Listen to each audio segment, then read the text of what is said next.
ఒక వాటర్లో మునిగిపోతున్నటువంటి వ్యక్తి ఇట్లా చేతి పైకి ఎత్తి ఉన్నాడు అనమాట.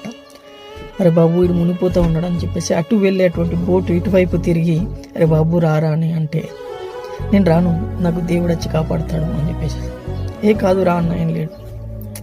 ఇంకొక అతను చాలా రిస్క్ చేసి ఈత కొట్టి దగ్గరికి పోయి మరి రారా అని చెప్పేసి అడిగితే, నేను రాను, నా కోసం దేవుడు వస్తాడు అని చెప్పేసి అట్లా పెట్టేశాడు.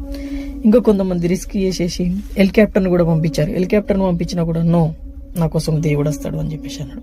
ఫుల్గా వాటర్ వచ్చేస్తున్నాయి రా అంటే రాలేడు. కర్మ ఫుల్గా వాటర్ వచ్చేసి చనిపోయాడు. అక్కడ దేవుని దగ్గరికి వెళ్ళి అక్కడ ఉల్లి పెట్టుకుంటున్నాను అనమాట. నువ్వు వస్తావని కదా నేను అక్కడ అలా వెయిట్ చేస్తూ ఉన్నానంటే దేవుడు ఒక మాట అన్నాడట, ఫస్ట్ నచ్చిన బోటు పంపించింది నేనే, తర్వాత ఈత కొట్టుకుంటా వచ్చిన వ్యక్తి నేనే, తర్వాత హెలికాప్టర్ పంపించింది కూడా నేనేరా బాబు అని చెప్పాడు.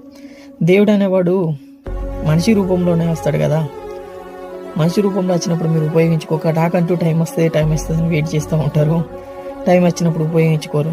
ప్రతిదీ టైమే, అది చెడైనా మంచైనా ప్రతిదీ టైమే, దాన్ని ఉపయోగించుకోవాలని చెప్పేసి దేవుడు గట్టిగా చెప్పేసి వెళ్ళిపోయాడు.